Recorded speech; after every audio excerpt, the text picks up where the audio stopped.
What's up, everyone? It's Danny Vega, aka Danny V, and welcome to TDVLIVE. This is the show that's all about the mental, growing mentally, growing spiritually. Some people will call that mental fitness, mental growth, soul searching, the whole journey. And I have a very special guest today. Today, it's one of my very, very first positive person in my life that made me grow. I would say my first hardcore martial arts teacher. My first hardcore teacher. One of my best friends. He's like my brother. Man, this is a guy that doesn't take no for an answer. Whatever he puts his mind to, he always does it no matter what happens. So please, ladies and gentlemen, welcome my good friend, Ryan Robertson. I'm listening for the applause. You got it. That's exactly the kind of applause I would get naturally. Cricket. If I were to get on stage one night, that's exactly the same level of applause I would get. Everybody would be like, oh, okay, about to clap. Who's that guy? What? Oh, man. So, Ryan, we're going to start off from the very beginning. So, you and your brother, who I had on, Master Rodney Robertson, and this is instructor Ryan Robertson. You're a third dan, right? Fourth dan. Oh, that's, excuse me, in Korea, that's master. So this is another Master Robertson. All full of masters, man, in this family. So you guys lived in New York. You were born in New York, and you moved to Africa for a couple of years, right? Yep, born in New York, moved to Africa because my father was he was a mechanic. He fixed things. He went on contract overseas. So that was one of his contracts. It's actually really no different. And I thought about this. It's really no different from what I'm doing right now, except I'm not a mechanic. But I play one on TV. There you go. Eh? But it's the same thing. It's like I get on contract, do work, and then I'm off. So it's the same thing. Yeah. So Rodney was saying that you two started martial arts in Africa, and it was due to watching the old school movies and whatnot. Was that the source of your inspiration as well as his? Saturday after, we used to watch in Africa and in New York. There used to be Saturday afternoon kung fu cinema, and me and Rodney were glued. We would sit down. We would watch like Drunken Master, Needles versus Spears, things like that. Five Deadly Venoms. Those are why we wanted to, because we wanted to do all that stuff. We used to mimic it, and jump down and shake the towel to mimic the sound of them jumping down. Because every time they jump, it's like. It's funny. So we used to do all that stuff. So whenever we got a chance, we bothered my mother for a while, and she finally gave us the lessons. And we had our master. His name was A. And he used to come to our house in Shotokan, was our first style. He used to come to our house, and he taught us on the our little deck or porch or whatever it was. Yeah, there's actually a really cool poster of you two, doing that. It's one of my favorite old school pictures of you guys, because dang, man, and you guys stuck it out all the way till now, which is funny. We talked about how that was hardcore back in the day. It wasn't the fluff that we have now. There's the training that we have now. It's I would say, with the exception of some schools, very few nowadays. You know what I mean? But nothing as hard as that. Like training in Africa when we were kids, even as little kids, nothing. Yeah. I got a little taste, and I did not like it. but I did it anyway. That's why you're so good. Oh, thank you. No, but you know what's funny though that you say that? I think that we can relate more because you're an actor, and and we do the film stuff. So I think I can relate to you guys more. I didn't say this with Rodney, is that I used to watch all those old school kung fu movies with my grandpa in New York. So I watched. So everyone's like, "Oh, Bruce Lee," and it was just no. It was even though you would say, "Oh yeah, this guy's Bruce Lee, this guy's Bruce Lee," it wasn't that. majority of it for me was Jackie Chan.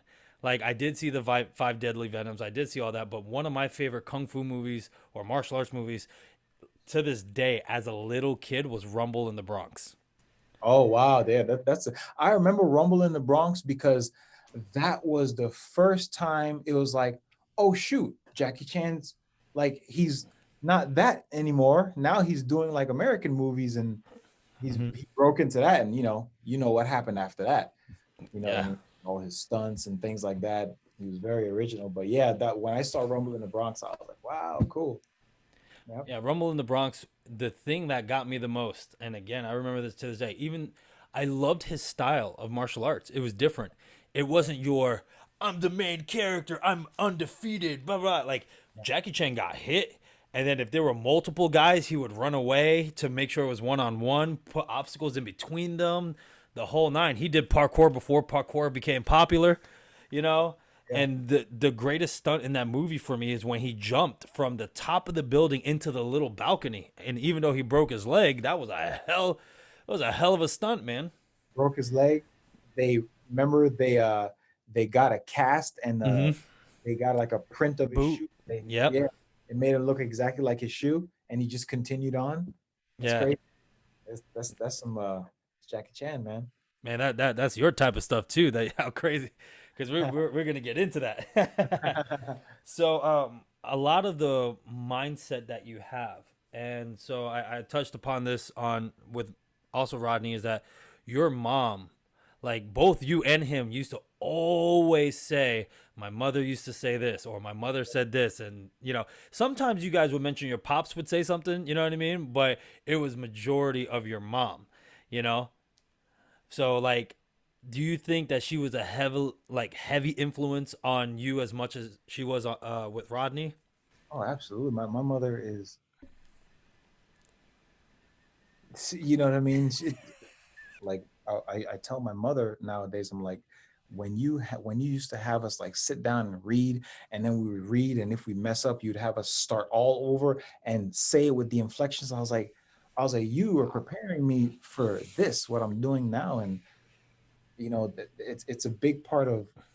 I'm, my mother, she wanted to be in the business when she was younger, and she told me that she met Sidney Poitier a long time ago on the beach, long time ago, and when I heard that story, that's when I was like, and this is I never said this to anybody, but when I heard that story, I was like, man, I was like, I want to do that, Wow. and yeah, but this was like in Africa. She's telling me this. This is a long time ago, and I just had it in my head like ever since then to that I wanted to be an actor.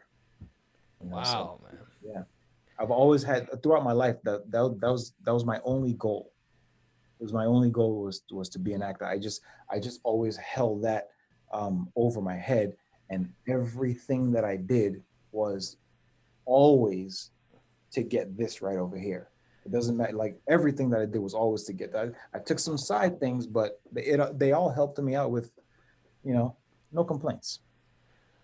Man, I didn't even know that. That's a hell of a story, man. And I think that's amazing that you say that because I feel the same way. Like the many side things that I take is a step towards that end goal.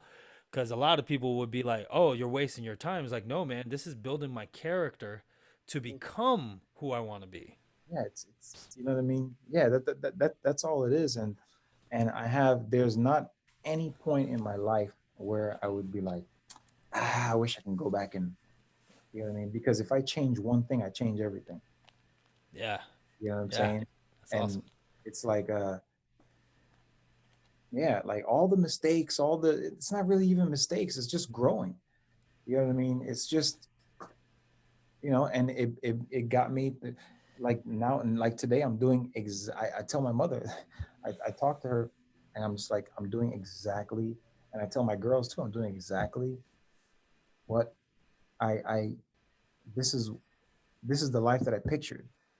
You know what I mean? I don't care about the $200 million houses or whatever, but just being an actor and studying for an audition, looking at a script and breaking it down and putting it on camera and doing that right there is, you know, it's Yeah. Wow. you know, and plus of the things I've been in already. You know what I mean? Doing stunt work and things like that. That's, you know what I mean? What could be better? You know? Yeah, that's a hell of a thing, man. And to hear that is such a relief because everyone thinks like they're not a successful actor or stuntman or whatever if they're not making millions, and I think it's the wrong mindset. I think the correct mindset is what you have. You have to do what you love, what you're passionate about, because ultimately that's what's going to keep you going. That's that drive, that's that happiness. The goal is to be happy. The goal is, if riches make you happy, sure, whatever, but at the end of the day, you ain't taking anything with you. Are you happy? I 100% believe that. I always like to say, like, at the end of the day, like, am I am I happy? And did I like I I am I love being self-taught. And I was telling my mother this the other day. I got this from you. And she always taught me the value of self-education. My mother brought me encyclopedias when I was a kid, because I was asking her too many questions, and she was just like, I got to get this so you can do your own research. And I was always that Wow. person to learn and do my own research on things. And I always said, like, I want to I want to have it to where it's like, because if I make my own decisions, then I have to live with it if it's wrong or if it ends up. But I can I can beat myself up or whatever. But if I do what somebody else tells me to do and I mess up, you know what I mean? I can mess up doing my own thing. I'd rather do that. I agree with that statement, man. What's so funny because you've known me for a very long time, and you know the two different mindsets from now and back then. But I really do think bodybuilding changed that for me, because no matter what, our coach Jack Barantini. By the way, everyone, Superior Metabolic Performance. If you guys want an excellent coach, Jack Barantini, he's the man. Go look him up. May have him on the podcast soon. We So used to have some sessions over at Jack's gym, Jack's old gym. I don't know what he's doing now, but we yeah. used to have some sessions. Yeah. Yeah, but no matter what he told me, bodybuilding was on me. Like, if I didn't do the work, if I didn't drink the supplements, if I didn't eat properly, if I didn't rest properly, it was all on me. It wasn't on Jack. Jack was guiding me, but it was all on me. And that was the first time that I was fully responsible for myself. I had no scapegoats. I could not blame anybody else, Yo, and bodybuilding did that for me because you know me, everything else back then was just like, oh, it's this person's fault and that, me, but that was the first time like it was just full responsibility for myself. when I train clients, I always started out like letting them know, like, listen, I have the keys. These keys open these doors. It's up to you. You know what I mean? I'm gonna let you know. I'm gonna give you the advice. I'm gonna tell you everything. I'm gonna work you out, all that good stuff. But that right there takes up maybe 30 minutes or an hour of the day. Yeah. The other 23 hours, that's up to you. And you know what I'm saying? I think it's really important whenever you like training clients, uh, give them a part of it, because it's real easy for somebody to be like, oh well, I didn't lose weight because of this person, or, and it's like, no, no, it's on you. It's your weight loss journey. You have to be like, okay, I'm gonna get a trainer and I'm gonna do exactly what that trainer says. I'm not gonna get a trainer to like, I'm screw around and I'm gonna get a trainer and I'm gonna do exactly, because let me tell you something. If I maybe this comes from being a trainer or being a martial arts instructor, you know what I mean? Uh, if I had a trainer, I'm gonna do exactly what that trainer said to the T. I probably even do more.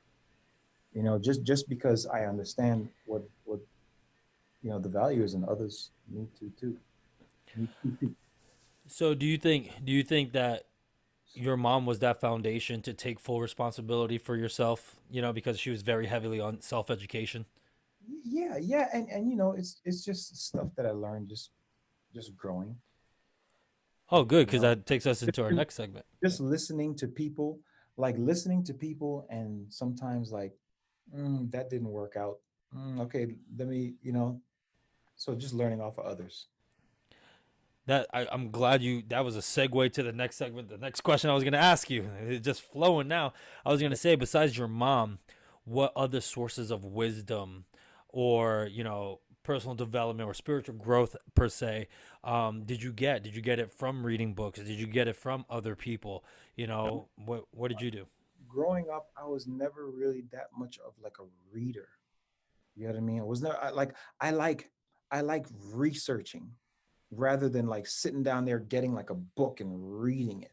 I like saying, you know, like YouTube, like if YouTube was back then, it would be perfect because I was doing YouTube back then. Like I would be like, hmm, oh, raindrops. I wonder what rain. Okay, let me look up an encyclopedia. Raindrops. Study raindrops. You know what I'm saying? Stuff like that. Like nowadays, I'll be like, oh, YouTube raindrops. But just doing that stuff like that. Like I was never really like a. I remember reading a book as a kid. It was called Treasure Island, and it was one of those choose your own adventure books, to where it's like you read, and then at the bottom of the page, like if you want him to live, go to page 9. If you want him to die, go to page. I enjoyed that, but that's like the only book I remember reading it, and just of course like the times that we read with our mother, and she has us practicing like say it this way, say it with this kind of feeling and things like that. But that's about it. I recently picked up a love for reading, but more reading scripts as far as like storybooks. You know what I'm talking about?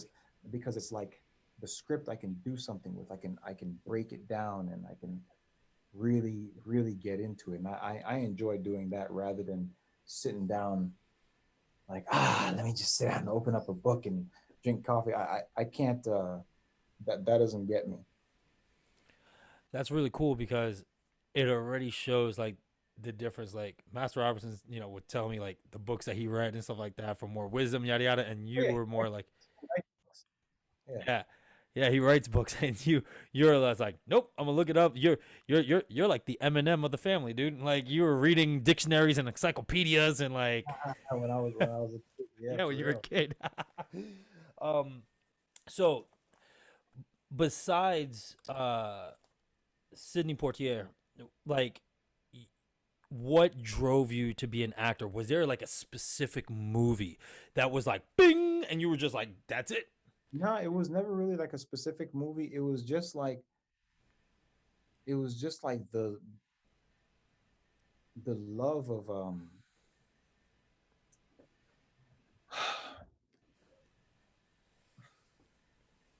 it was just the fact that I could be anything. You know what I mean? You a doctor? Sure. Yeah, I can be a doctor. And the cool thing about being an actor is like if I have to be a doctor, I'm not only gonna read the lines, but I'm gonna research things on being a doctor. And I'm gonna find out why it's in the script. And I'm getting some medical knowledge, you know what I mean? And whatever role I have to read for and study for, I'm getting a piece of that knowledge. And I love getting little tiny chunks of information, you know? So that's what I look about it. More than looking at a movie saying I want to be like this person. I want to be. Yeah, I just wanted to be a really really good actor. I don't think I ever really wanted to be like anybody. Just wanted to be. I don't know. I just wanted to be a really good actor. That's really cool. That's a great that's a great answer actually. um so everything, like, I love your journey because everything was almost done for you. A lot of people don't know, and a lot of people about to know. You got hit by a car, and not like, oh yeah, my car got hit by a car. Like you physically got hit by a car, and you could have lost your life. And on top of that, you were completely broken. So and now you're a big time stunt guy now after they told you that you would I'm never not a big walk time again. stunt guy. I'm just a stunt Hey, guy. you're doing something that someone dreams of doing. So we'll leave it at that. But yeah, no, you're doing stunts when they told you you never walk again, the whole nine. So let's touch up on that. You, What you give us know, the deets. the funny thing is I started fighting after my accident. It was because I wanted to I wanted to see if I could still do it, if I was still like worth anything. You know what I mean? Just from coming off of that accident, feeling like you know, like you can't do anything anymore. So got into the ring and found out that wasn't true. So yeah. So so yeah, touch up on that story, because I think the viewers would definitely gain a lot of perspective from, how this Well, changed your life and everything. well, I'll tell you what I know, because there's a couple different, because I was out. You know what I mean? And there's this the story that I know, which is everything up until and afterwards. But then there's a chunk of story which I'll also discuss, that's like the meat in the middle, that people have been telling me little tidbits throughout the years, like, oh yeah, you did this, and I'm like, I don't even remember that. But anyway, I was I was it was not it was July 31st, 2000. And the reason why I remember that is because my mother will never let me forget that. She stopped on the 20th year anniversary. It's been more than 20 years since the accident, but she stopped on that. Every year she'd be like, "Did you go to church? Did Did you you go go to to church?" church? Like because of others. But what you call it? Yeah, so I was on my way to the movies. Okay, I was gonna go see Coyote Ugly. All right, I was on my way to go meet Cricket at her job to go and see the movie. So I pulled over because I don't know if you remember my friend Mickey. His sister, his sister had a Toyota Paseo that she was the only one in town that I knew. So I saw it in the median, and then I was like, "Oh, that's Joyce's car." Pulled off to the side, called Mickey. I was like, "Yo, Mickey, um, Joyce's car is in the middle of the street. It was banged up. She's been into an accident. I'm gonna go check it out to see if she was in the car. So I went there, go and check it out, looked inside the car. She wasn't there. And I remember walking back, like turning up to do this thing and then waking up in the hospital. And that was, now there's that chunk, and that's all I remember from there. Now after that, there's the thing that people tell me, and that's like and this also comes from the actual person that hit me, because I think that person stopped the or the car was totaled because of because it hit me. um but there was a lot of blood on the floor, because the story was that I got up from being hit, and with my mangled leg, just hanging on by I don't even know what, I ran after the car. And all this, I'm not, I ran after the car, so the guy got scared, whatever. But the ambulance, Joyce was across the street calling the ambulance for her. That ambulance, when it came for her, saw me. So I think if she wasn't across the street calling the ambulance, I would have died, because the ambulance, Oof. it was just a nick of time. So anyway, when I got up, I felt like I felt a sore pain, and I learned it was from the injection, because I was fighting and kicking the ambulance drivers. You know what I mean? Like I was trying to defend myself because I didn't know what I was doing, and this is the story from them, fighting, kicking. So they had to like sedate me, and yeah, then I woke up in the hospital. The first thing that happened when I woke up in the hospital was I remember there's a doctor over my by my feet, and he was like, "Do you remember what happened to you?" And I don't even know how I knew, because I woke up in the hospital and I didn't know. I was like, "What am I doing?" But I remember telling the doctor, I was like, "Yeah, I got hit by a car," and I don't know how I knew that, but I guess I just remembered, or yeah. Wow, that's some subconscious stuff that like burned in there. Yeah, yeah, yeah. And I remember My heel hurt, my knuckles hurt because my knuckles were down to the bone, you know. And yeah, you saw white. I still have the scars from them. That was the thing that hurt the most, rather than like my neck, anything like that was my knuckles. But yeah, after that, that's when like the healing process started happening, you know. And I think that during the healing process, it was like I think everybody saw it a little bit different than I did because it was me. I didn't feel like, you know, everybody was like, "Oh my God, he got hit by a car," and oh, it's so severe, which it was a big thing. But to me, I was like, "Okay, this is me. I could handle it." You know what I mean? I was like, my leg is hurting, back's hurting, stuff like that, but I'm still breathing. I'm alive. It can get better, you know. So I was going to physical therapy, and like I think I went there like a couple times, and then I was just like, these guys are having me work out. I was like, I know how to work out. Quit physical therapy, signed up for Bally's Total Fitness, and I joined the EAS challenge with Bill Phillips. And I, 3 months body transformation, and I did that, and that's how I was able to like get myself back to thing. And during that, of course, I'm still teaching martial arts. I had to go to the school. I was teaching on like crutches. I would like kick my broken leg up there, or I would have one of the students come up there and you know like demonstrate for me. James.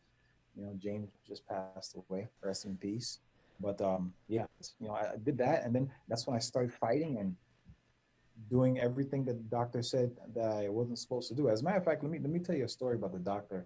The doctor, I went there, and the doctor told me that basically I have the when he went to take the stitches out, the staples out of my foot.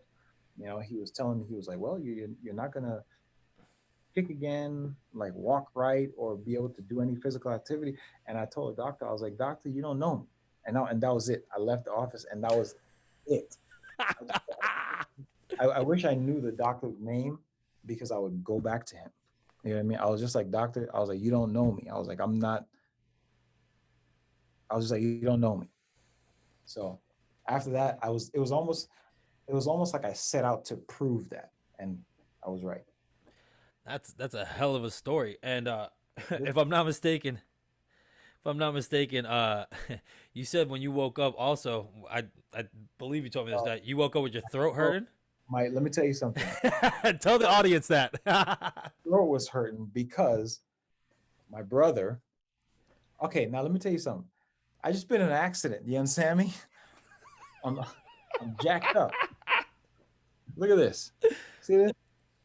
This was much more open back then. That and all these scars. But I'm sitting in the bed, and because I'm kicking and nobody can get me to calm down. I I think I kicked my brother in the chest, and I guess he was like, nobody kicks Master Robertson in the chest. So he's like, give me a little spear from to the neck. So when I woke up, it was like hard to swallow, and I was like, "Why is that?" And told me that story. That's so funny. So where did that mental toughness come from for you guys? Because both of you are very mentally tough. But what's really funny is though, if we're talking about back in the day, the contrast between you two was you were definitely Mr. No Excuses. Like Master Robertson would be how would I say more gentle, with people, and you weren't having it. Like I remember clear as day. Yeah. I was like, I could talk to Master Robertson about this. I can't talk to Instructor Robertson about this. But the similarity is the foundation of a mentally strong individual. So do you think that derives from like mom and pops, or did Yeah, you guys definitely. develop that yourselves? Because I know you're A little you're bit what, of the both. third child too, right? Because Roderick's the oldest. Yeah. So there's like four of you guys. So how did that affect all of you? It's a little bit of both. It's the parents and my mom and dad, and just watching them do their thing, and watching my mother's very strong. My mother. My mother's a very strong character. She doesn't, you know, um, yeah, yeah. So just being raised by then, and also just learning from the accident, getting out of the accident. You know what I mean? Getting out of the accident and the fact that I didn't make any excuses for anything. I didn't want really anybody. My mother bathed me once. This is as an adult. Once. After that, yo, let me tell you something. After that, after she bathed me once, and I was just sitting in the shower, and I was like, with this thing. After that, I started to just like I roll off the bed. I would scoot myself all the way to the bathroom. I would roll into the tub, stick my leg out the shower, and I would bathe like that because I was like, that's it. And then from then on, I would do everything like I would go, I would, instead of using crutches and things like that, I would hop everywhere. So we'd be in the mall and I would just be like hopping around, hopping around, hopping around, hopping around. So the good thing about that, the positive benefit I got from hopping was I was always a right dominant person, in martial arts, especially. Like I didn't really know how to do anything with my left side, but that helped strengthen my left side because I had to hop on my left leg everywhere I went, So that right there, just being able to discipline myself to say, okay, I'm not going to use this. Going to the mall, okay, I'm going to hop from the car. I'm going to hop through every store. And I didn't care how anybody looked at me or saw me or, oh, look at that strange guy. I didn't care because I was on my own mission. You know what I mean? I had what I had in my head. I was like, I'm gonna get my left leg stronger. You know what I mean? It benefit me somehow. And I was like, I'm gonna do it without anything. And yeah, that right there is what makes me not appreciate any kind of excuse. You know what I mean? Because, with the exception of the real reasons or whatever you call them, but I just don't like to use any. Yeah, I don't like to use any. I don't really like to hear any because, you know, there are a lot of people that would, take the disability. My question to you is because there has to be some sort of emotion from, getting into an action like that. Did you ever have like the initial thought like, "Oh, my career's over" or anything like that, and then you told yourself no, or like how did that go for you in your head? Actually, I was taking lessons at Act Three Acting Studio, and this is really cool. Okay, my acting teacher there, her name was Karen Ruggiero. It was like a monologue class I was taking. It was 10 weeks. I went afterwards, and I was like, I told her my concerns. I was like, I don't think that I would get anything with this big old scar on my neck. I was like, you know, and then she told me, she was like, you know, that scar can be the very reason why you get something. And I was like, "Bing." I was like, of course. I was like, I'm sitting here because I was very insecure after the accident because, this wasn't on my neck all my life. Now all of a sudden it's there. And every time I look in the mirror, it's like, hey, Ryan, what's going, that stain on your shirt that's talking, you know, it's like, hey, what's up, man? So we taking a picture today? It was like with me everywhere. And yeah, I didn't like it. But when she told me that, and then of course my mother was always like, listen, you need to wear that as a badge of honor. I was like, because of what you did. Like you weren't, like you were trying to help somebody. I was like, you need to wear that as a badge of honor. So, it's just my mother again, you know. And I was just like, man, of course. And of course, now here's the thing. Karen Ruggiero, the teacher, always she was Wayne Brady's teacher also. So she would always reference him and, oh yeah, Wayne and da da da da.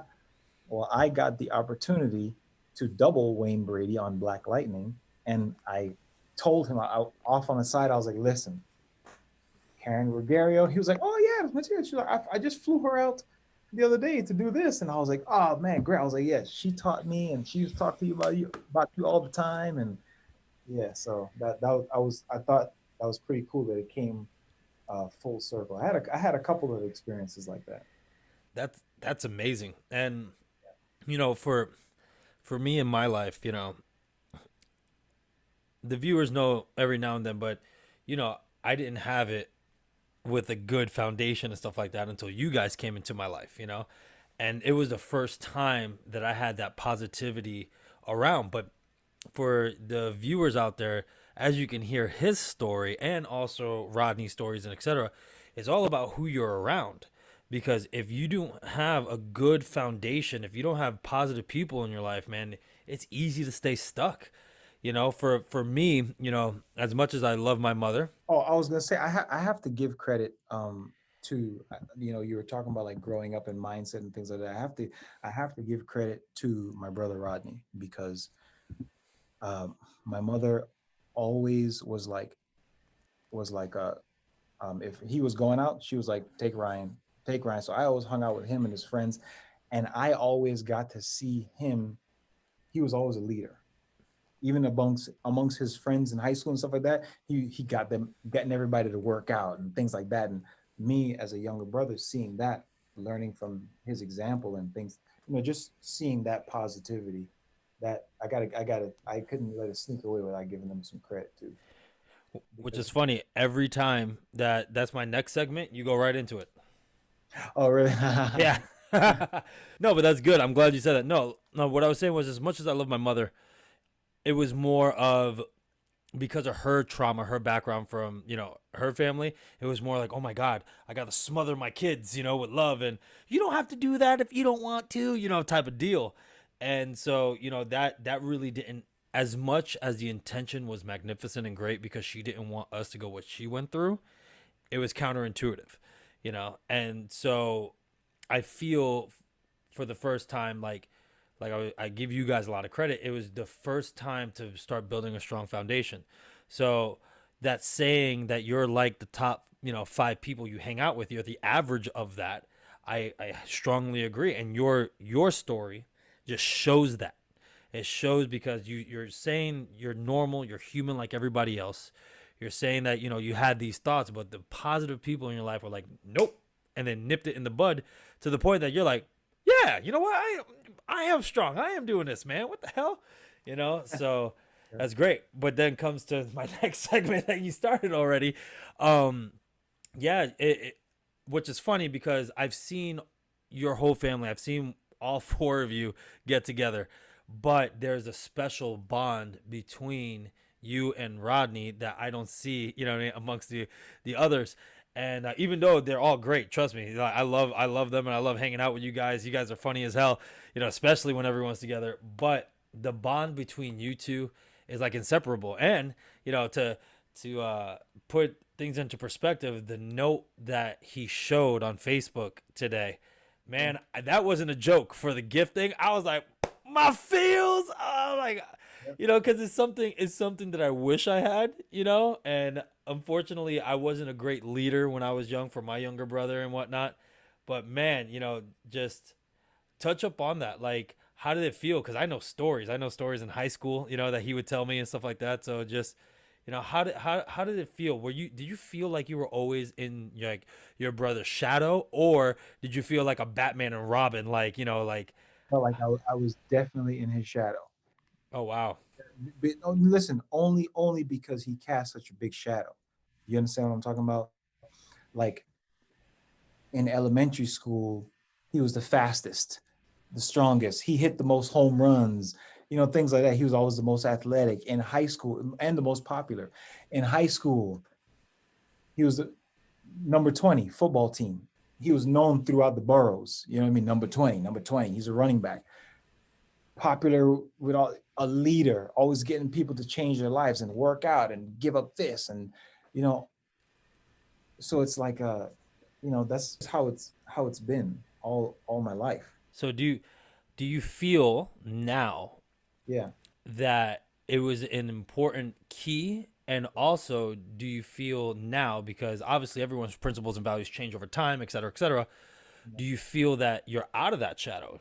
Because now, Oh, especially with your acting and your stunt stuff, you are in a totally different realm, making a name for yourself and everything else. even when we were doing martial arts together, I felt like, of course, you know what I mean. He is what he is. You know what I mean, and he is a martial artist. Like he wants to get black belts in different systems, and he wants to improve his martial arts as much as possible. I want to make movies.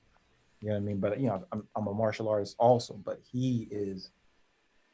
just he is like, okay, I want to have a school. I had a school also, but it just, you know, even if I had a school, what were we doing in the school? We were filming, making, what I mean, things like that. So it's like, you know, but he definitely, like, growing up, it was always just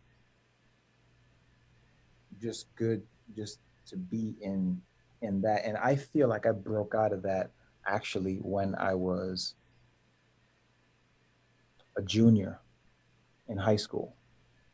You know what I mean? Only because we moved and came to Florida, and we weren't in school together anymore.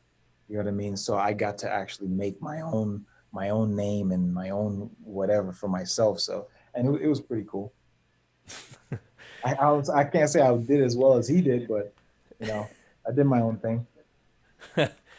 So the one thing that I admire about you is that there was not 1 ounce of resentment ever for that.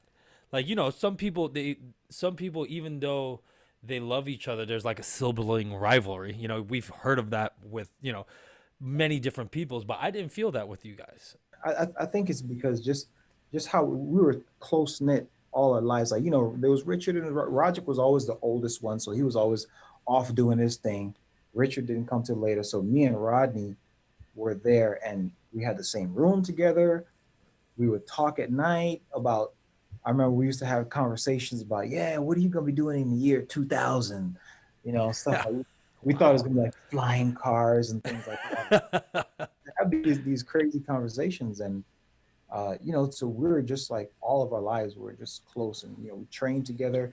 He tagged me along. Whenever we train, we'd go to the martial arts school.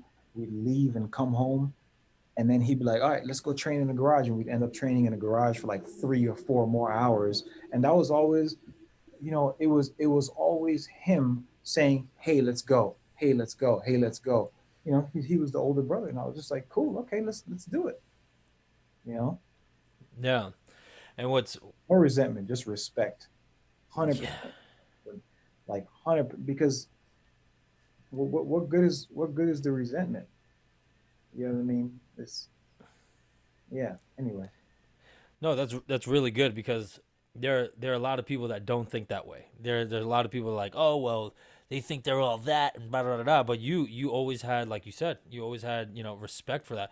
But what's also amazing is because of the person that he was, you were the same like that for others. You did that for me. You were the big brother that was like, let's train. I'm like, yeah, like you know, yeah. And I have many. I have so many stories. Like it's so oh, funny man. that Do tell, because I've forgotten a lot.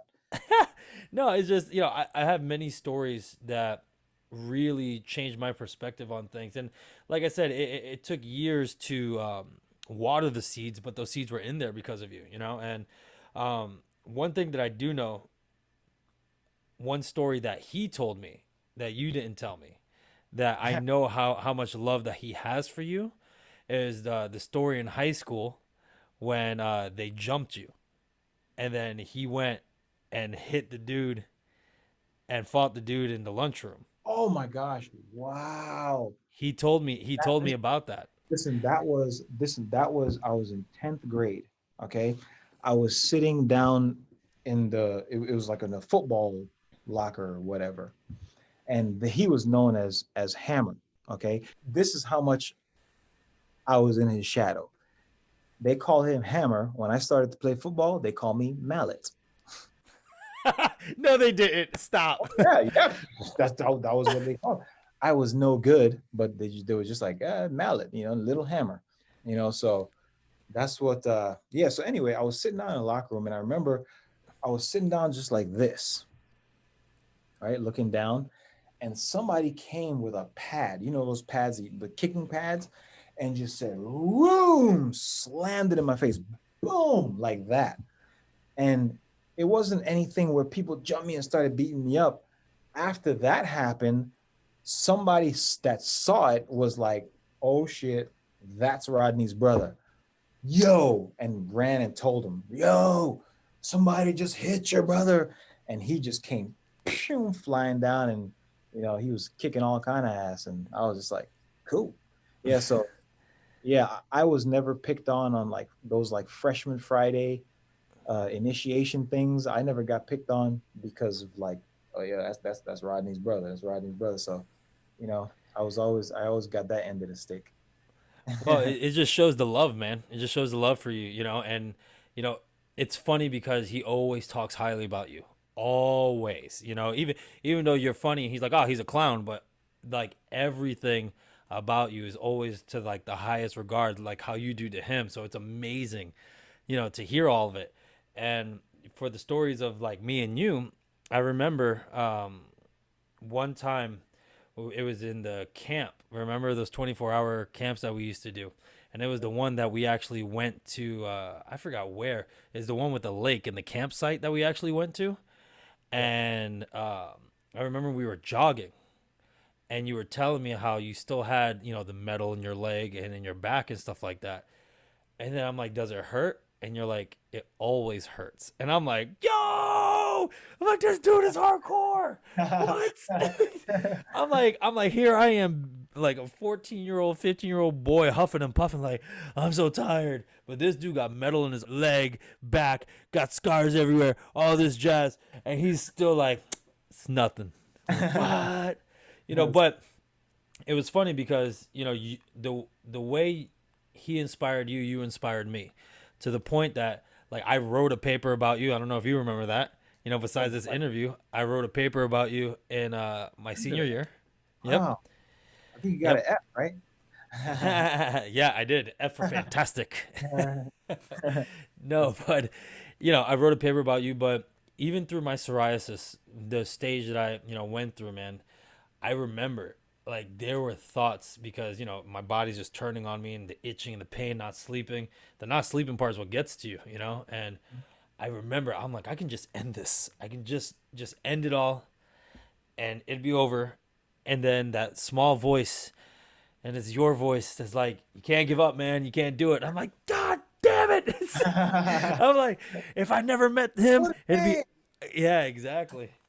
But you know, it's you were such a strong foundation for me because of your character. Like I said, it's just it passed down, man. You know, and it was is such a good, you know, great thing. I remember all the time. You know, everyone even like sparring in the school. Everyone's like, oh, don't mess with him. He trains with the Robertsons. You know, and The yeah, Robinson and, brothers.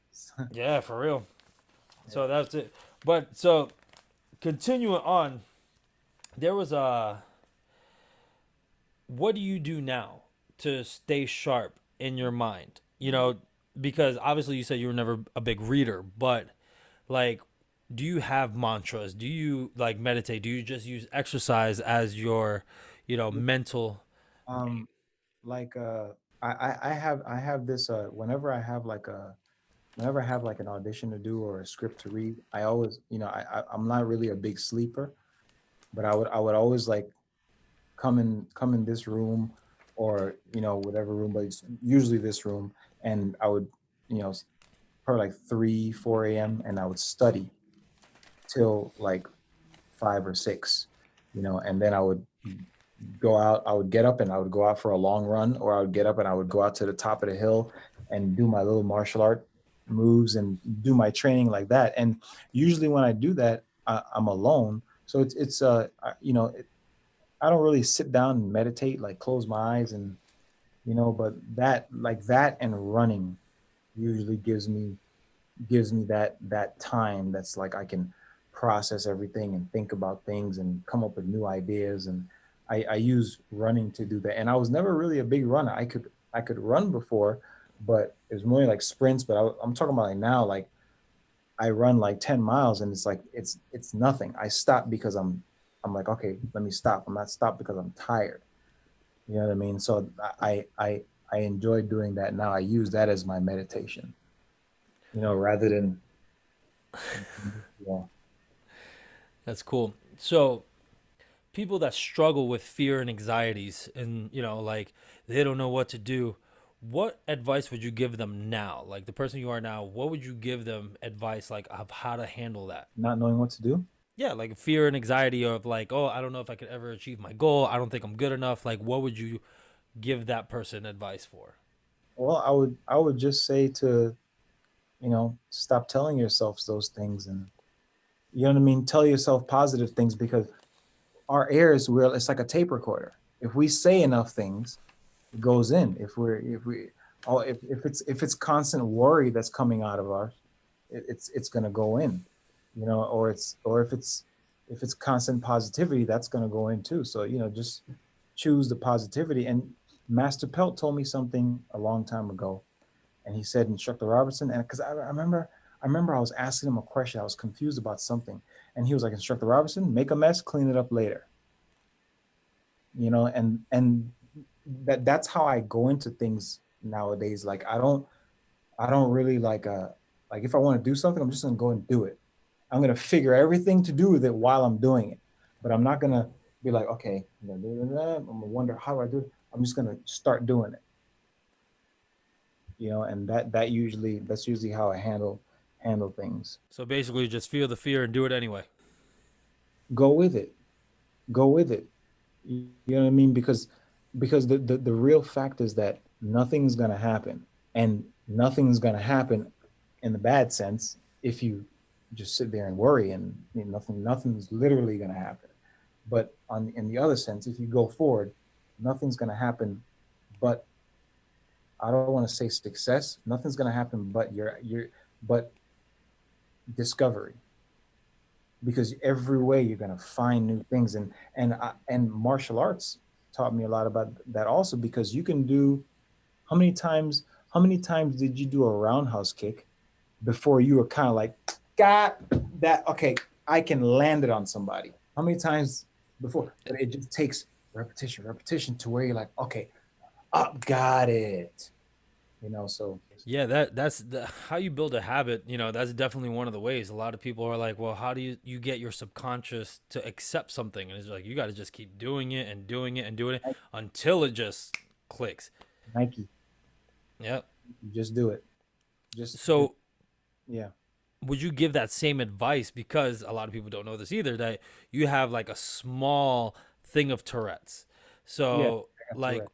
would someone, is just would someone that has that mindset of, oh no, like I can't be an actor because of my Tourette's, because those are legitimate fears. A lot of people with either disabilities, or any other challenge in their life, that's the first thing they're going to say is that, oh, that nobody's going to want this as an actor.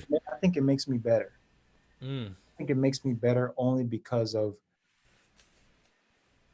I can really focus in on something when I want to. Like if I have a thing to do, I can really focus in on it. You know what I'm talking about? Um, and just, I don't know, I don't feel like I have a disability. I don't feel like anything's wrong. I just feel like it's me. You know what I mean? If I have the ticks and shakes, if you don't like it, don't talk to me. You know what I'm talking about? And if I do an acting role and that's not right for me, maybe you don't like my ticks or whatever. Maybe you saw one on camera, or you don't like my scar. I'm fine with that too. Somebody is gonna like it. You know?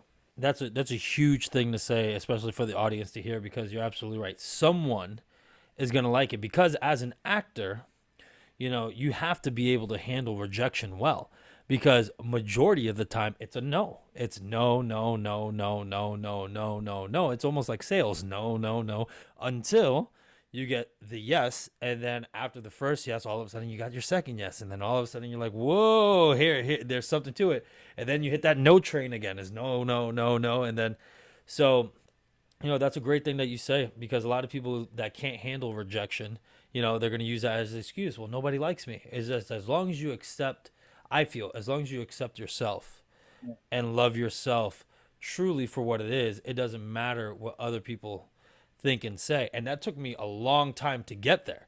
Mhm. I think the great thing about this pandemic, but also about my psoriasis, was when you're alone with you for a while, and you get past all the deep dark shit, you're like, oh, okay, all right, and then you just get to this acceptance stage of yourself, and it's like, this is who I am, and then you go from there, you know.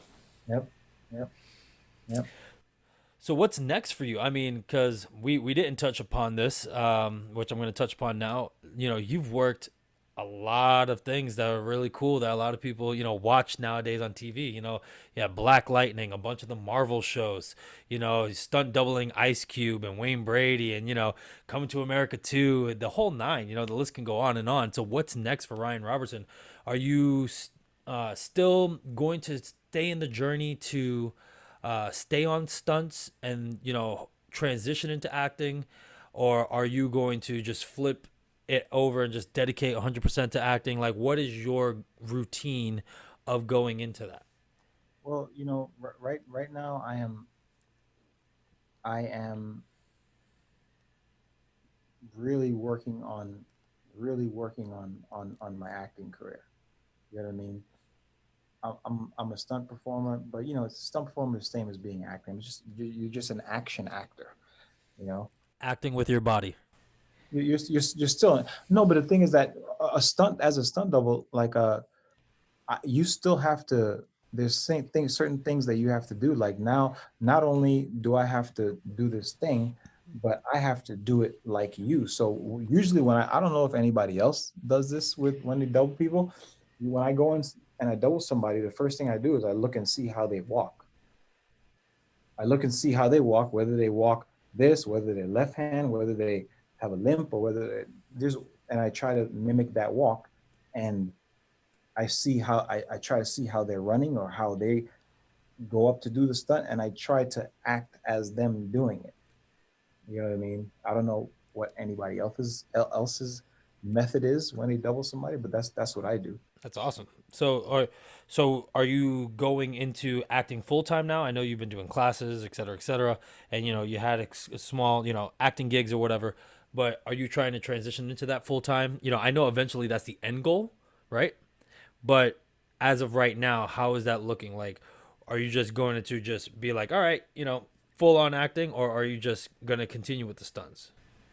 I'm gonna continue. I'm gonna continue with it until I don't have to anymore. Not really. Not really. I don't have to, but I enjoy doing it. I'm still physically able. I can do it, and I enjoy it. I enjoy it. And it's gonna lead me into the next section. If someone wants to be an actor or a stunt person, or both, stunt actor, Yeah. uh, what would you? Yep, exactly.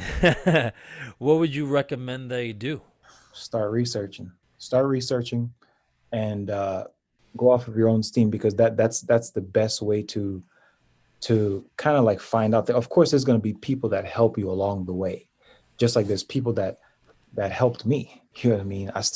I have a very good friend in the industry. His name is Eric Salas. I still carry around the stunt bag that he bought me. You know what I mean? And he did a lot of things for me in the beginning of my stunt career, and I'll forever be grateful to him for those things. But yeah, just people are going to help you, but it's a business where you have to research, and you got to do it yourself, because that's where the biggest reward is going to come. Because if I was like, hey, Danny Vega, come and do this movie, and I always had you on, you're not, you didn't really do anything. You know what I mean? So when it comes time, you're not going to know if anything, if you have to explain anything or whatever, or do something for real. You've just been coming along for the ride. But when you do it off of your own steam, and your research, you find out things, you get certain information, and now you can do it on your own. You don't really like need anyone. Which is awesome because Eric, he when he trained with us at 5 a.m. training sessions, he was always a great guy. He always posts positive stuff on Facebook. That dude is awesome. So to hear that, he did that for you, that's incredible. That's extra brownie points, Eric. I hope you're hearing this. Man, let me tell you, that would take like a big chunk, a big segment, me just talking about sometimes I remember it was just like, okay.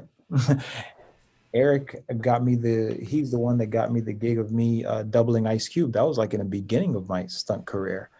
You know what I mean? He like brought me out there and he was like, yo, come help me like unload this truck for the stunt coordinator. Helped him do that. Stunt coordinator looked at me. He was like, yeah, he'll do.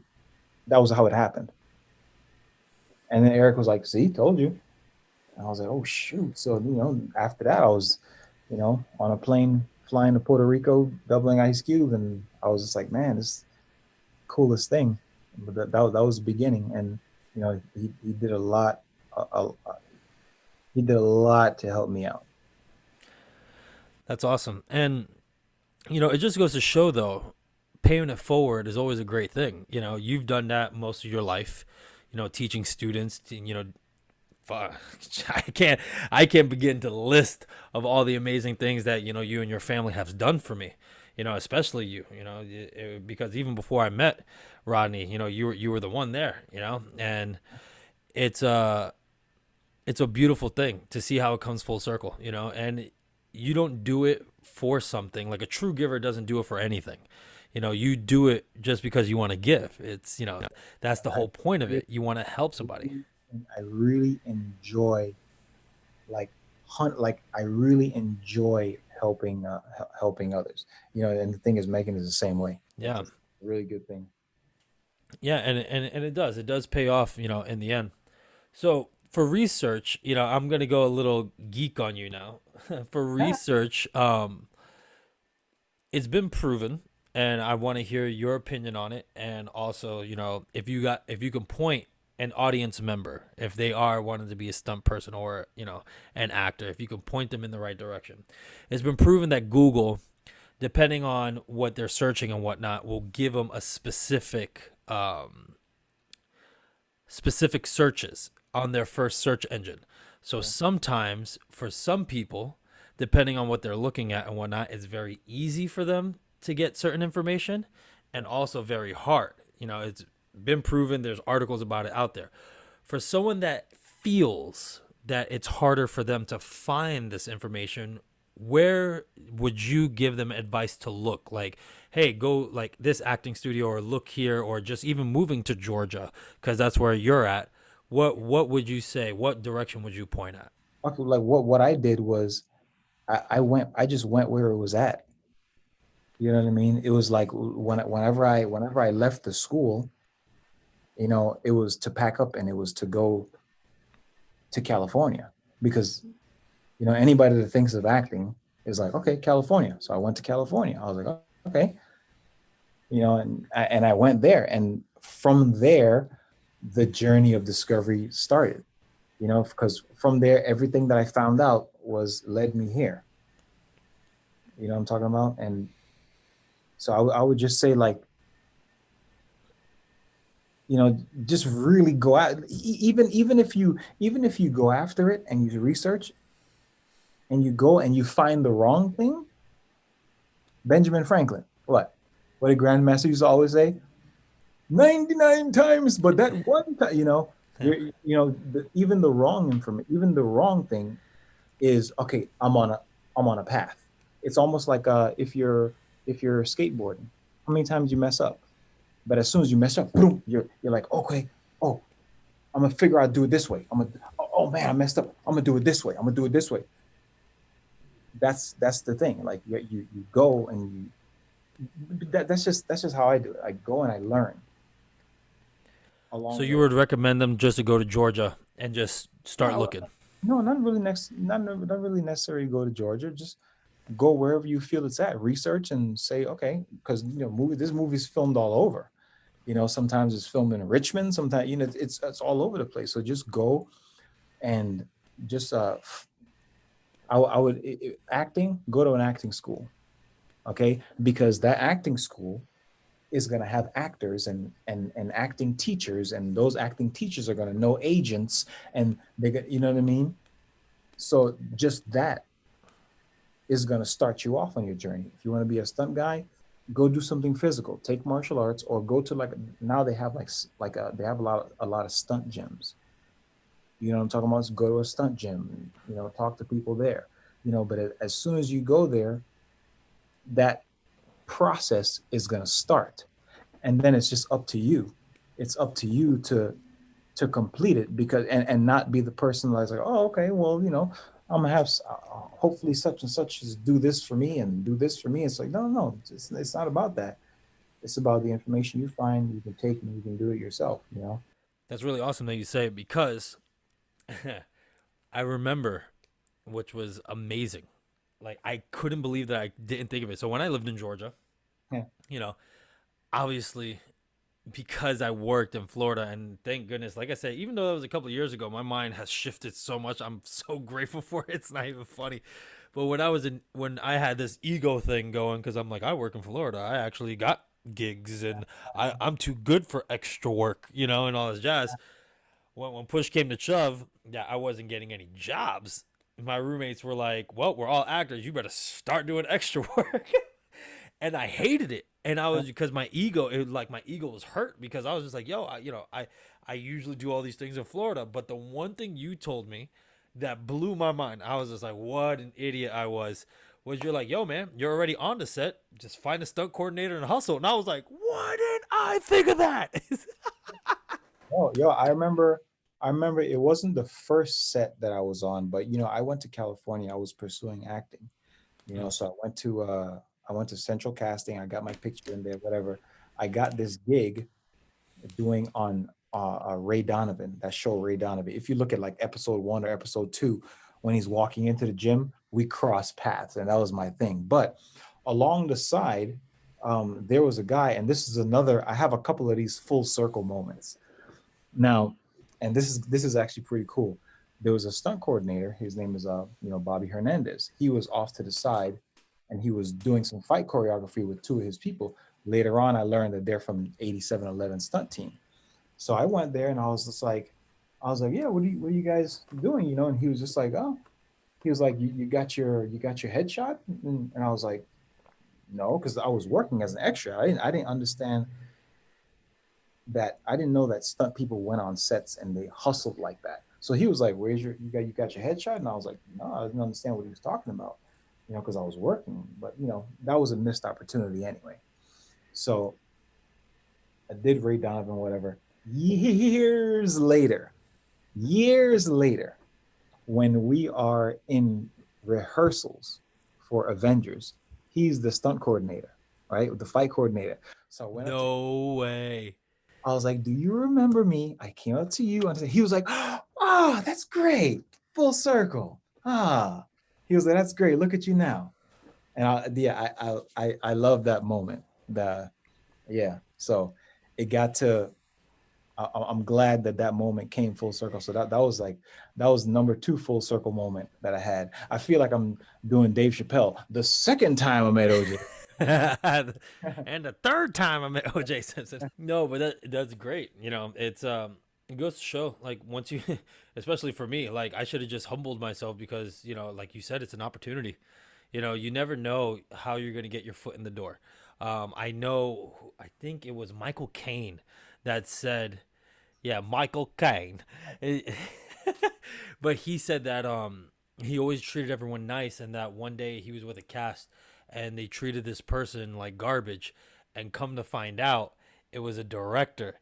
And because Michael Caine was so nice, that the director was just like, I want you to be on my thing. It's something like that. I'm paraphrasing, obviously. It's been a long time since I seen that Michael Caine like little film about it, but I'll tell you something on the set of Ray Donovan. I spoke to John Voight about boxing. We had a boxing conversation because he was telling me that a long time ago he had to do boxing training for this boxing movie that he was in. So we were sitting there talking about boxing because Ray Donovan was a boxing TV show on HBO. So yeah, we just threw that in there. but yeah, that's a really great thing. So yeah, so just go out there and hustle it up, guys. That's just do it. But you know what's funny that you're saying, and this is gonna come. I can say do this, and then they do that, and then it's wrong, and they're like, oh, he's crazy. You know what I mean? And that's another reason why I say, listen, go off of your own steam, because Yeah, somebody could be leading you right off the edge. You understand what I'm saying? You understand what I'm saying? absolutely. Go off your own steam, and you make your mistakes and you learn from them. So for me, the thing that I like about that is because one day, and I truly believe what you're saying. One day I was on set, and it was at Universal actually. I was doing a commercial for Universal Studios. I was talking to these guys, and I was wondering. I'm like, hey, like where's the director and stuff like that, like because some people are like too afraid to like talk to directors or even pick their brain. So wasn't available, but I got someone that worked as an AD before but was doing, I guess, some other job. So I talked to, they were like, oh, well, if you want to talk about that stuff, go talk to this guy. So I talked to him. I was like, hey, man, I was like, I want to do this. I want to, create films and direct, whatever. He's like, what? I was like, what do you recommend? And he's like, honestly, he's like, do you want my honest thing? He's like, everyone's going to tell you to work your way up in the industry. He's like, that's only going to get you so far. He's like, create your own stuff and present it on YouTube. And he's like, and send it out, to all these people. He's like, but you have to just do it yourself. He's like, create it on your own. And, you know, I Right. didn't understand. I thought he was blowing smoke on my butt, until when I met Gary Vee. And Gary Vee's like, you know what you got to do? He goes, you want to be a director? He goes, Instagram DM. He's like, message any which way email you can find and just message these guys 24/7 until someone that he goes, it only takes one crazy motherfucker to be like, I want that guy. That's it. And that's it. So yeah, so I'm glad that you said that because I don't think it's smoke, man. Like when a lot of people say to do it, look how many people are self-made, man. And you're one of them. So, yeah, that's good stuff. So, to wrap it all up, top 5 things to focus on for your mindset to keep you going. If you had only top 5 things to tell somebody or even yourself going back into the past, what are the top 5 things you would tell yourself or someone else to hit your goals and stay on track? I don't think I would tell myself any top five if I went to the past. Like if I went to the past, and I always think about if I would go to the past and I saw myself, I would just be like, keep going. I wouldn't be like, hey, and try to guide. I'd be like, keep going. So, what about somebody else then? What are the top 5 things? Top five things. I would say just focus, focus. Get a goal and go after it with everything that you have, every fiber of your being. Go after it. Go after it like it's yours, like you already have it. It's not. It's not like when I used before I broke concrete. All right, I used to already picture myself having done it. It wasn't like let me hit this as hard as I can. I already did it. I just had to follow through. My hand was already down there. It was I just had to make it quick enough to. I just had to follow through. My hand was already there.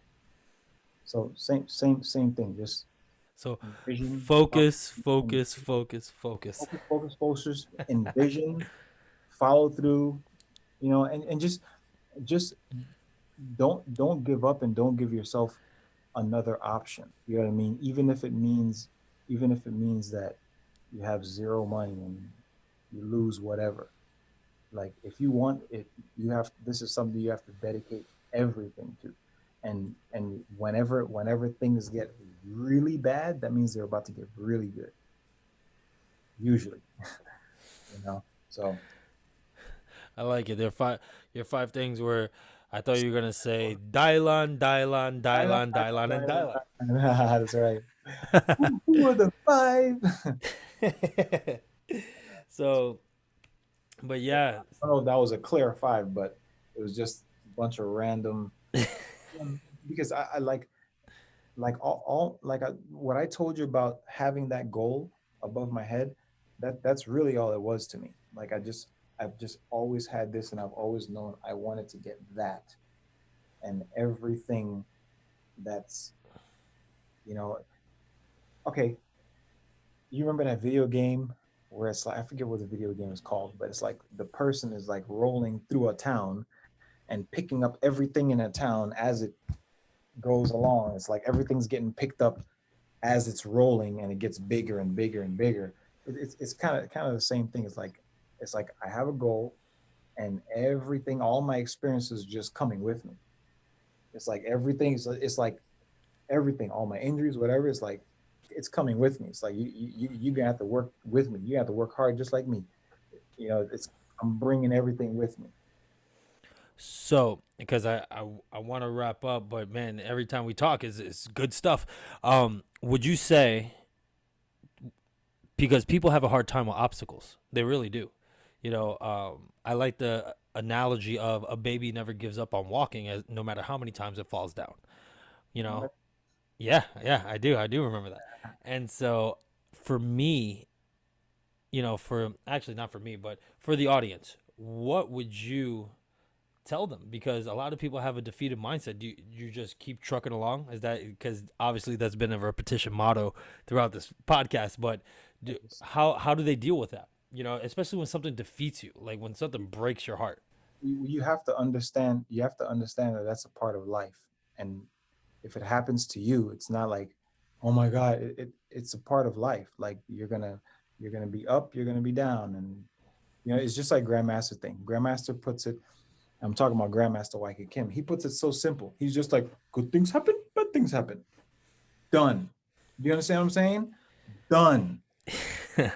I have a funny story about that. What? So, well, first of all, ladies and gentlemen, if you want to research Grandmaster YK Kim, Miami Connection star, that movie is that Let me movie is actually popular, very popular. listen. Like I have to give it up to him also as one of the people in my life that just changed it, because I remember before I left Grandmaster. You know how we used to always tease whoever was the tea boy in his seminar, Yeah, yeah. walking around carrying his tea. We used to always be like, "Yeah, go carry his tea," but whatever.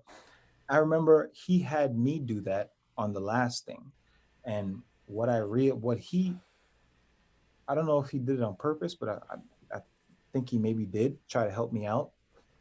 He let me see behind the scenes of what it takes to put those things together.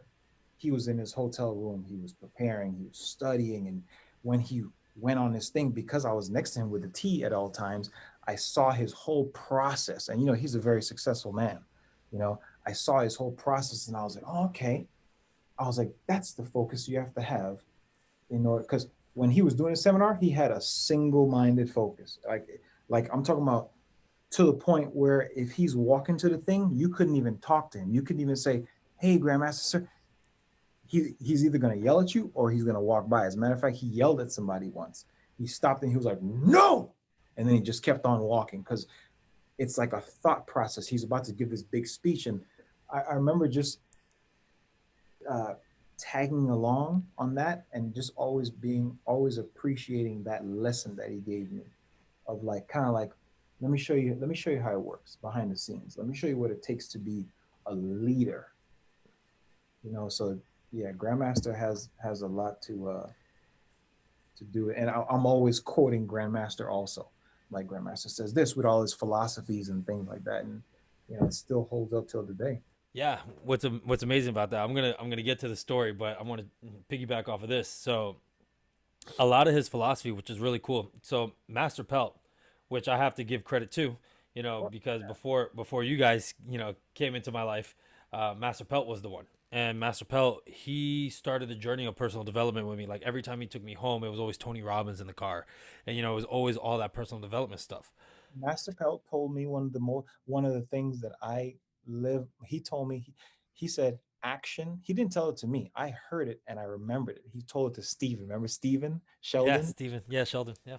It was one time Steven Sheldon, because he was always unsure and worried about how to do this kick, and he was always a worrier.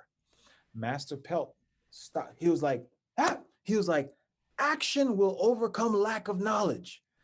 I heard that, and it was almost like, it's almost like, I was like, of course. I even spoke to him after the class. I was like, because think about action will overcome lack of. It's like just do it, just do it. You will find out. And it is, yeah. I love that little nugget. You know, so I, I'm mhm, glad you brought that back up yeah, because that when you said that, now it's in here. Now I'm like, damn it, I got to keep going. You know, like I'm glad I'm doing the right thing. Uh, yeah, but so Master Pelt, yeah, he and ladies and gentlemen, these Grandmaster and Master Pelt leaders of martial arts world, you can find them all over. Look them yeah, up. You know, we give them big credit to our lives. yeah, So Master Pelt, back when he was chief instructor Pelt, he would drive me home and would always play those things. And it's so funny now that I'm older and I listen to all the philosophy. I'm like, that's where Grandmaster got it, with his own twist, with his own little spin on it. And it's so true because I'm like, damn it, this is what they meant. And then the story was Grandmaster. I remember. So, uh, you were there for this one of the hardest times of my little heartbreak life when I was young. So when that heartbreak happened, yeah, between me and who, I obviously I couldn't eat, I couldn't do anything, and I'm sitting in at Vin's. We were all eating, and I just couldn't eat. I was sitting there, and Grandmaster was like, come here. So I was like, okay. So I went there, and he legit took my head, put it on his chest, and he's like, what? He's like, good things happen to good people, bad things happen to good people. He's like, good things happen to bad people, bad things happen to bad people. And he's like, do you understand? And I was like, yes, sir. Did I understand? Absolutely not. Not at that moment. But now I do though, because it's true. I'm really into Stoic philosophy right now. As you see, I posted on my Instagram a lot and stuff like that. It's because I've done the Buddhism and all this other stuff, but I didn't know about Stoic philosophy. And now after my friend Corey, I was all in, and then you sent me the whole the cave, and I'm all in. So yeah, that cake is something. yeah, the things that they say though, about life is that if you're still here, you can and if you expect stuff to happen, you can handle it. And which is always, and I said it and with your brother's podcast, and what a way to wrap this all up, is that it's the same thing that you said to me a long time ago, and I did quote you in the last podcast. It was when you told me a tree with strong roots, when the wind blows, nothing happens, but a tree with weak roots, when the wind blows, it topples over. Yeah. So that was it. And so, that story, making it full circle, is true. Like if you are strong on the inside and you weather the storm and you just keep going, like you're saying, you can do anything, and you're living proof of it, my friend. Uh, Absolutely living proof. From someone that was told that he would never ever walk again, to hopping on one leg, using chopsticks to get, yo, muscles in your hand. yo, yeah, Hmm. yeah, no excuses, man. No excuses to have that mindset, that obsessive mindset, like CT Fletcher. I've met CT and he is super nice. I met him. Steve Fletcher? Oh yeah, man. And he autographed my shirt at the Europa. Really? Yeah, I met Rich Piana. I met CT Fletcher. I met Lou Ferrigno. I met Word? yeah. Man. Lou Ferrigno's experience wasn't that great, Oh, but really? Oh, yeah, I man. met him at MegaCon. I met Ronnie Coleman. I met Rich Piana. I met CT at Europa, but I met Lou Ferrigno at MegaCon. Okay. And yeah, that's another story for another time. That wasn't the greatest experience. I want to meet CT, you know. I want to meet him. I want to work out with him and just want to talk. I talked to CT a little bit, and man, he was awesome. I remember it very clearly. I said CT. I bought his shirt so he could autograph it. I still have that shirt. In my storage unit. That's put away. Like that is gold to me. And I told him, I said, CT. It's an honor to meet you, sir. And then he's like, oh no. He's like, the pleasure's all mine. And then I was like, CT. I want to, I want to do this bodybuilding thing and everything else. And man, this dude with all his heart, he did not look at me. So, okay. So I'm going to tell the Lou Ferrigno thing. So when I met Lou Ferrigno, so you can see the contrast. So when I met Lou Ferrigno at MegaCon, First of all, I just wanted to talk to him. I didn't want to buy anything. None of that. You know what I mean? I just wanted to talk to him. It's Lou Ferrigno, for God's sake. So when I talked to Lou Ferrigno and I told him, I wanted to bodybuild and I was a big fan, he looked at me like, yeah, whatever. And that hurt because it's like, oh shoot, I love the pumping iron. I loved him, old school Incredible Hulk. So it's like, oh shit. But when I met CT, that man made me like, I'm the biggest dude here. And even though I was so skinny, I'm like, I'm the biggest, because CT was just like, he's like, you got to work hard. You got to be obsessive. You got to, be strong. And he legit gave me his time like if there wasn't a line, like all the way wrapped around in the Europa. So he's a really hell of a guy. But like I said, the obsessive mindset, though, I don't think I've ever met anyone, because even though Master Robertson has a goal and smashes it, you are obsessed. You're like, I'm not like a dog. You're like, like I'm not going to let go until I get what I want. And you are the biggest inspiration to me on that mindset, because when I had the psoriasis, I told you when you saw me, when I was like that, I said it. I said, if I can't live the life I want to live, then it's not worth living, man. And I was like, I have to do it. And so, I appreciate you. I appreciate everything you've done, and thank you for being on the podcast. It means the world to me. I appreciate you, because just as